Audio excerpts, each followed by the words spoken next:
I just came out of a call with an 8-figure ecom founder, and I thought I had to share the story with all of you guys because honestly, I was shocked, and I think everybody that works or runs an 8-figure ecom brand needs to know that. So, get on a call, just regular chat, talk about how they got there, about the challenge they have, and obviously, since I'm doing CRO, we talked about how do you approach that and how important is it for you.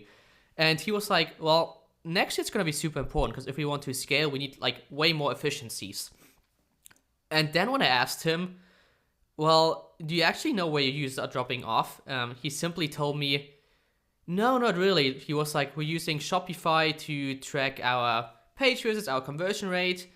And I tried to ask him, like, do you know what products are performing good? He was like, yeah, we know what products sell the most. But then I was like, no, like, if you compare the products, like, based on the revenue per user, do you actually know what's performing better? And he was like, no, I actually have no idea. And then I was like, well, are you not using Google Analytics? And he was like, we have it installed, but we never really use it. Like, we don't know if it's tracking correctly or how to use it properly.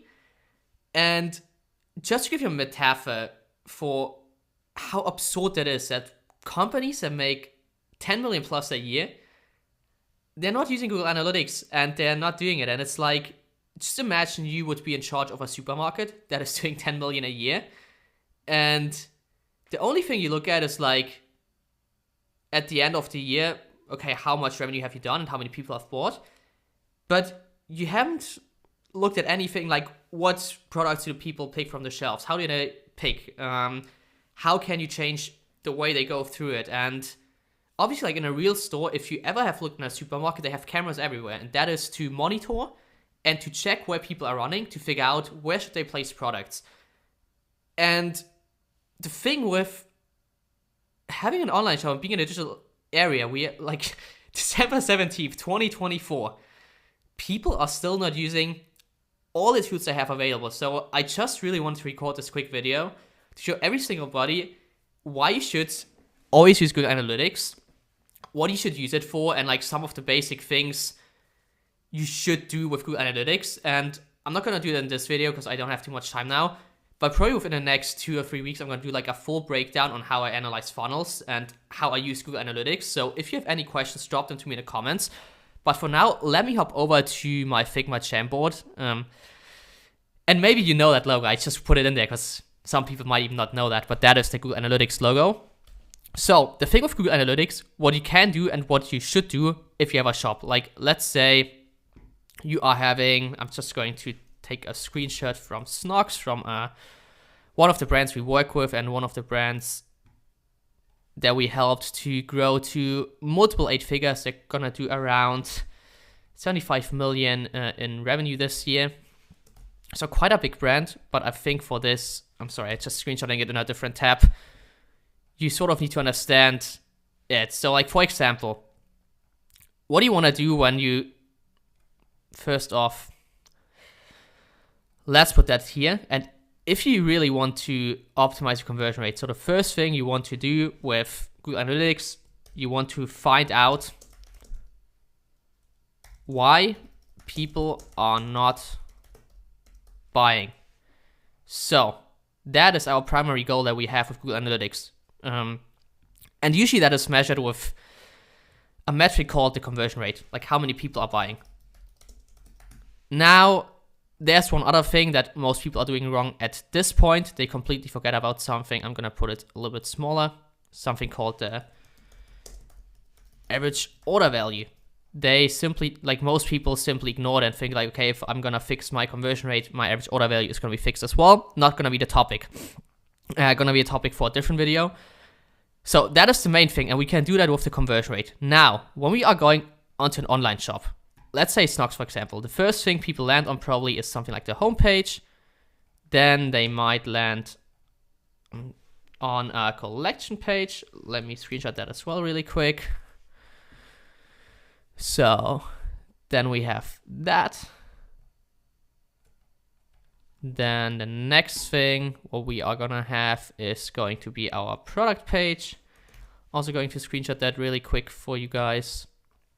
I'm going to explain how to use Google Analytics from like just a understanding perspective. I'm not going to dive deep into all the tracking setup because that's going to be a super long video. I might do it down the line if you really want it. And then you also have the cart. And then you all know the Shopify checkout, and that's actually one of the things of Shopify that's not good because you cannot track a lot. But now, so what you see at Shopify pretty much is you see the products, how good they are selling, which products are selling the most. Like you see that data.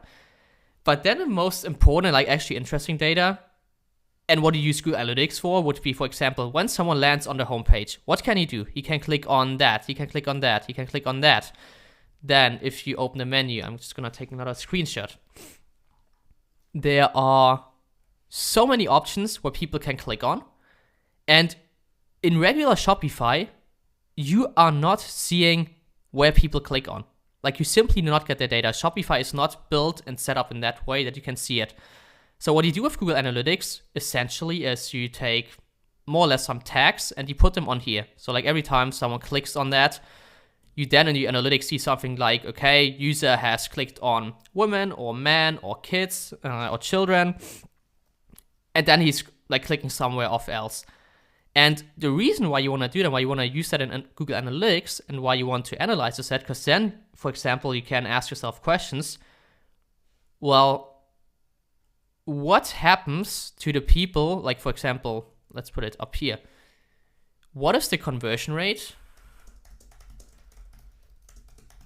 of man versus woman versus children?